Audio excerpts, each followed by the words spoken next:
Well, hi class.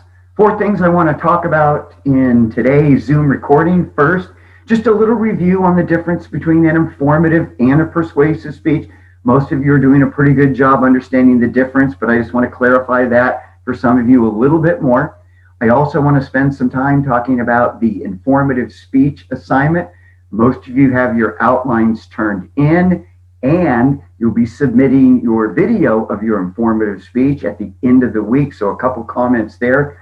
I also want to talk a little bit about final grades and just kind of how the assignments that you've done already, because you're getting a complete or an incomplete on most of those assignments. But as we have our 2 big speeches coming up, the one you're working on right now with the informative speech, and then right after the persuasive speech, I want to give you a couple things that you particularly want to focus on as we're going to use your performance on those 2 assignments to start figuring out kind of where you fall as far as your final grade in terms of an A, B, or a C. So I've got a couple tips there. And then the last thing I want to talk about today is the extra credit assignment that I posted under announcements yesterday. But first, real quick, so when it comes to informative and persuasive speaking, it's important that you understand the difference between topics that work better as an informative speech and topics that work better as a persuasive speech. And the reason why it's important that you make that distinction is because you'll use different outline formats. So it's important that when you're giving a presentation, you're able to identify the type of speech that you will be giving, so then you can get the right outline format that will go with that particular speech. So you're organizing it in the best possible way to have the biggest impact you can on the audience. So I always kind of discuss the difference kind of as a process of elimination. So really, any topic will work as an informative speech. And when you're thinking of informative topics, I always tell students, just think about the components of a noun. You have people, you have places, you have things. Those 3 categories can provide lots of topics for an informative speech. But just about any topic can work as an informative speech unless the topic that you will discuss focuses on a problem to be solved or an issue of controversy. So we're kind of going through the process of elimination. So let's say I come up with a topic. Let's say I want to do a speech on Hallmark greeting cards. All right. I had a student submit that as a topic. I thought, oh, that's kind of different. Okay, cool. So would the topic Hallmark greeting cards, would the information that you provide to the audience focus on a problem to be solved or an issue of controversy? Probably not. So that works as an informative speech. Let's say, though, I wanted to do a speech on the subject of mental health. Well, if I look at mental health and I consider, okay, most of the information that I would present to the audience would probably focus on problems with mental health. Like, what are the symptoms? How do you know if you're struggling with your health mentally? What are the causes? And then most important, what are things we can do to improve our mental health? So see, because most of the information focuses on a problem to be solved, or at least a problem to be addressed, that works better as a persuasive topic. So the way you kind of look at it is, if the information that I'm going to give to the audience doesn't focus on a problem, doesn't focus on an issue of controversy, and with the issue of controversy, let's say that you wanted to do a speech on legalizing marijuana in all 50 states. So you want a federal mandate to legalize marijuana. So if that's the case, well, you probably have some people that are for that, but you probably have people that are against that as well. So that would be an issue of controversy. There's 2 sides to the issue. That works better as a persuasive speech because you're trying to change the mind of the audience in terms of how they think about legalizing weed. So that's kind of the process you go through. So with topics, if the topic doesn't focus on a problem to be solved, doesn't focus on an issue of controversy, then probably works best as an informative topic. And then the tricky part is some topics can go different ways, right? You could have a topic that works okay as an informative speech, depending on what you would share, but that same topic could also be a persuasive speech if you're focusing on specific problems within the topic. So it's a little bit tricky, but that's kind of a good basis to begin with. And again, if you want to make it real easy for informative speaking, if you focus on people or places, that's an easy way to go as far as an informative topic. But most of you are okay, your topics are set, they're approved, most of you have turned in your outlines, and the next big assignment will be you submitting your video of you giving your informative speech that's due at the end of the week. And as I look at that speech, there's really three things that I want to see in that presentation, or the three most important things I want you to gain from this assignment are, I want to ensure that you know how to properly structure a speech. You know how to put an outline together for an informative speech. And you know the importance of spacing so everything's spread out so it's easy to find your place if you're using your outline when you're actually presenting your speech. Also, I want you to be able to plug in the source citations into your presentation, and you do that properly. Remember, if you're citing a source in a speech, you tell us the name of the publication or the name of the website, the author, and the date. And I want to make sure that you know how to plug the source citations into the outline.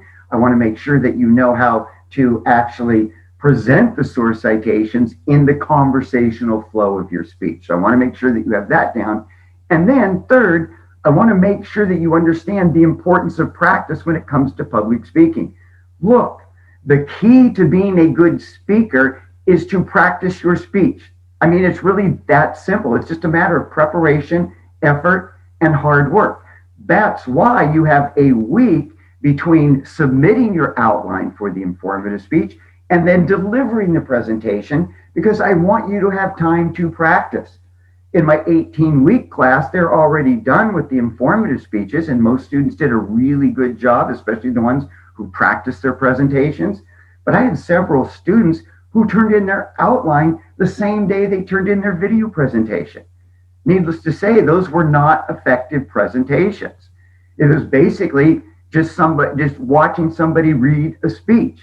And so you want to make sure that you put in the practice. The way I can tell that you practice is by watching your eye contact. The more your eyes are on the camera, the less your eyes are on your outline or your notes, the more that you practice your preparation, because you have a good grasp of the content. You're not dependent on your outline to get through the presentation. So with the informative speech and the persuasive speech that will follow, I want to make sure in those presentations that you structure the speech correctly, you insert your source citations correctly, and that you practice your speech. And so with the informative presentation that you give at the end of the week, I want you to look at the camera at least half the time. So eye contact should be 50% or better, right? I don't want your eyes on this screen, right?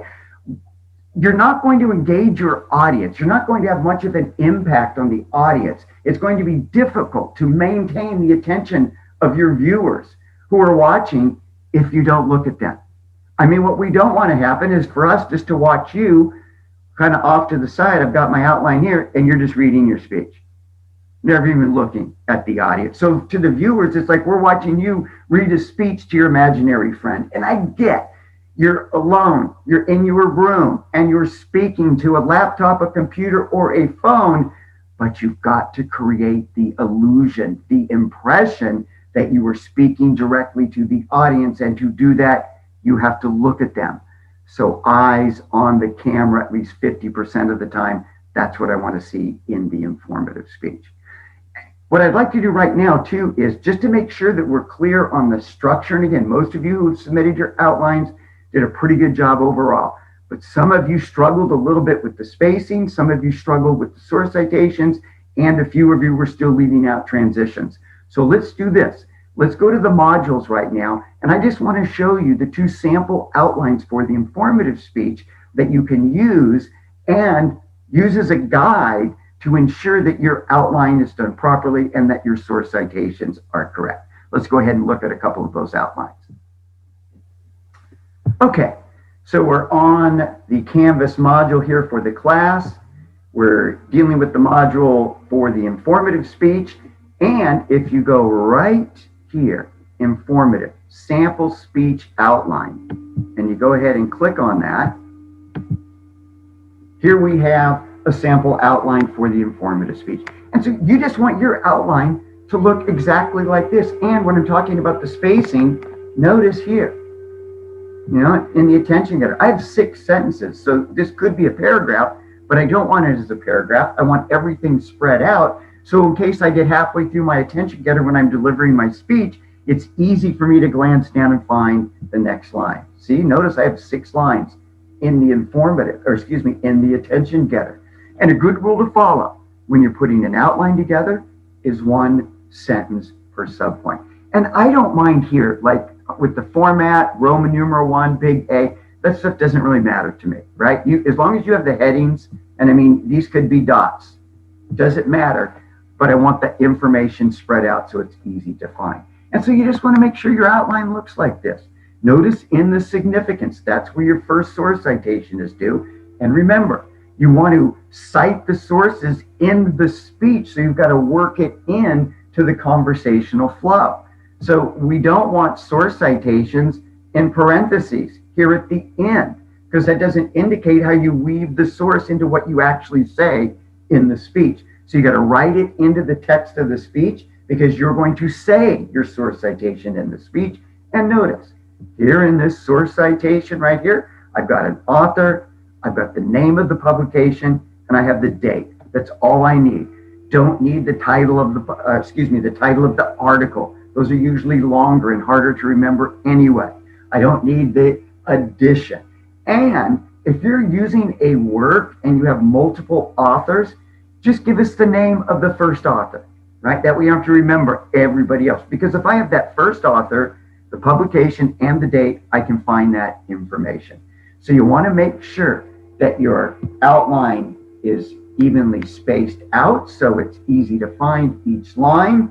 And you want to make sure that your sources are inserted into the outline correctly. And you should have a minimum of 4 source citations, 1 in the significance in the introduction, and then you want to make sure that you have at least 1 source citation in each of your 3 main points, as we see here. And notice here, here's a source in the 3rd main point that comes from a website, espn.com, but still, I have the name of the person who wrote the article, and because I didn't find a date on the website that it was last updated, as a last resort, I will use the date that I access the information. But that's not the best way to do it. That's why it's always better, I think, using published sources, things from books, magazines, journals, newspapers, because you're always going to be able to have the publication information as far as the title of the publication, the author, and the date. We didn't run into this problem until we started using the internet. All right, yeah, I've been teaching that long. Okay, so here you have a look at the overall outline format, and there's a second outline you can use. If we go right here to the home page for our Canvas shell, right here in announcements, I sent out another sample outline. Let's go ahead and click on that. And this was just an outline done in one of my other classes. I was so impressed. I go, hey, I'm going to put this up for other folks to look at. And so here we have an example of another outline. And even notice here, see, it's not 1, 2, 3, 4, just the dots. That's fine. What I'm most concerned about is making sure that your lines are spaced out so it's easy to look down and find the next line. Here in the significance, again, we've got a source citation, name of the person who wrote the article, Chris Morris of CNBC, August 10th, 2010. That's in the significance, and then we have a source citation in each of the 3 main points. And you want to make sure in your preview that you're just telling us the titles of the 3 main points you will cover in the body of the speech in the order in which you will present them. And you don't need to give us any more information in the preview. I had a few students, they turned in So they would give me 3 or 4 sentences about the history of video games. No, we don't need that. We'll get that information when we get to the main point. In fact, another way to look at a preview, in fact, another term for previewing your main points in a speech is what we call signposting. And we kind of get that from the freeway signs. You're driving down Interstate 80, and then you'll see a green sign every once in a while. It'll tell you the next 3 street exits. That's the same thing as a preview, right? But you don't see on the freeway sign, it doesn't say Travis Boulevard, all right? Make sure you go down to the end because that's where Travis Air Force Base is. Oh, and you've got some nice trees on the side of the street. No, you don't get any of that info until you get off the exit and you go down the actual street. Same thing with the preview. Just tell us the titles of the main points in the order in which you will cover them. And then you want to make sure that you have a transition at the end of main point 1 and main point 2. That's why some of you too, in your outlines, you would just put main point 1, main point 2. No, put in the actual title of the main point. Because really, if you're doing your outline correctly, you should be doing the body of the outline first. Then you go back and write your preview and your summary. It's just easier to do that if you have the main points already listed in the outline. It also makes it easier for writing your transitions. So make sure you put in the title of each of your main points. I don't want main point 1, main point 2, main point 3. All right? So you have 2 sample outlines that you can use as a guide. You want to make it really easy. Let's say you're still confused. Gosh, I'm not quite sure where everything goes. Just take one of these sample outlines. Take this outline, copy it to your computer, make it into a document. Then just take the stuff from your speech and plug it in here. So, okay, for my attention getter, I'm going to take out this info. I'm going to plug in mine. I'm going to take out this topic sentence. I'm going to put in mine. I'm going to take out this, and you just plug your stuff in, right? So I kind of putting a puzzle together. I don't mind because that ensures the format is correct, and you're going to learn that format if you just do it a couple times. Repetition is the key to retention. The more you do something, the easier it is that you're going to learn and remember that information. That's why I'm so big on one of the best ways to practice a speech is just to read your speech over and over and over again using your outline. Like if this was my presentation, as soon as I have my outline done, I get it approved by Paul. Says, okay, your outline is good to go. Now start learning the speech. I'm going to try to have at least 5 days between the completion of the outline and the day I have to deliver the speech. And I'm just going to pick up my outline and I'm going to read the speech out loud from the outline 3 times a day, every day, and that week leading up to that presentation. Now, each time I read through it, I'm going to work on something different. So maybe the first time I read through it, I'm just going to work on really trying to get a conversational flow because I don't want my speech to sound read. That's another problem we have. If you're just reading the outline, we oftentimes lose your ability to connect with the audience because you're speaking in a monotone. It's what we call kind of that red sound. You can kind of tell when somebody's reading something and when someone's having an actual conversation. So we've got to make sure that we break out of that red sound. We want to be familiar enough with each line so we not only remember the line, but we also know how to say and deliver the line. So I'm going to read through my outline. I'm just going to work on my vocal variety, my phrasing, how to say each line so it has the most impact. And then maybe another time, I'm just going to practice my speech and I'm going to focus on what I'm doing with my hands.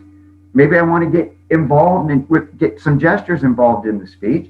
So if I do that, then I want to make sure when I film the speech, I'm standing a little further back from the camera so my hands are in view so I can actually gesture.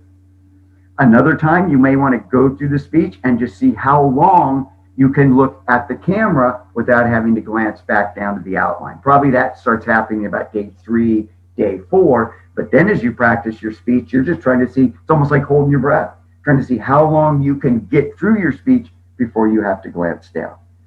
And so just practice your speech by reading it out loud 3 times a day, every day in the week leading up to the presentation. because that repetition is going to help you remember the lines. That's why when a song comes on the radio or whatever you're listening to, and maybe it's a song from 20 years ago, you haven't heard it in a while, but all of a sudden you're singing right along. You know every line. Look, I never stopped and said, you know what? I really like Hotel California by the Eagles. I'm going to commit that to memory. That never happened. But boy, that song comes on. We all can sing all of the lines. At least people my age. You kids probably have something else you're listening to. But that's the whole point. Repetition is the key to retention. The more you repeat something, the easier it is for you to retain the information. It's like keeping that information right on your desktop instead of 5 files deep that you have to search for. Repetition, key to retention. Practice reading your speech by reading your speech from your outline over and over and over again until you have your speech down well enough that you can look at the camera at least half the time. So with the informative speech and the delivery, the presentation, I want to hear that good, clean structure. I want to make sure that your sources are cited properly, and I want you demonstrating that you put in the practice it takes to be an effective public speaker and that you're looking at the camera at least 50% of the time. All right. And let's go ahead, and since we're on the modules, let's go ahead and jump to the extra credit opportunity. All right, so we're on the home page for the Canvas shell, and I posted this yesterday, extra credit opportunities. You can click on this to get the information. So here's the extra credit opportunity. The Solano Community College Theater is putting on a production of the play, You're a Good Man, Charlie Brown. It's going to be on Thursday night, Friday night, Saturday, and Sunday. So here's the extra credit. It's going to be live streamed. So watch the live stream, and then essentially I'm asking you to do a short critic speech on the play, You're a Good Man, Charlie Brown, and I want you to use the same outline format that you used for the critic speech. Now, you don't have to turn in an outline for this speech, but I want your speech structured the same way as the critic speech. So you should have an introduction where you begin with an attention getter, tell us the topic. You're all going to have the same topic. Thesis, either you liked it or you didn't like it. And in the next few minutes, you're going to give a brief description and then your evaluation. In the body of the speech, give us your little description. Make sure you have a transition that goes into the evaluation. Tell us what you liked and didn't like and why. And then a conclusion where you summarize your 2 main points, tie it back into your thesis statement, and then end your speech with a sense of finality. And a good way to do that is just to refer back to the opening attention getter. And the speech can be anywhere from 2 to 5 minutes in length. You don't have to turn in an outline, as I said before. You just want to submit your video on the new extra credit module. In fact, let's go ahead and take a look at that. So we're just going to go ahead and go to modules. Here's the informative speech module. Let's go ahead and scroll down. There's the persuasive speech module. Hey, and just to mention, and I know I'm probably speaking to the choir because you'd be watching the Zoom recording to get this information, but you need to make sure you're watching all the Zoom recordings because I'm giving you information that will help you be successful in all of your assignments. So you want to make sure that you're watching those weekly Zoom recordings to get all the information you need to be successful. And then right under the Zoom recordings, here we have the new extra credit module. And so we're just going to click on this right here. It'll open up to a discussion page.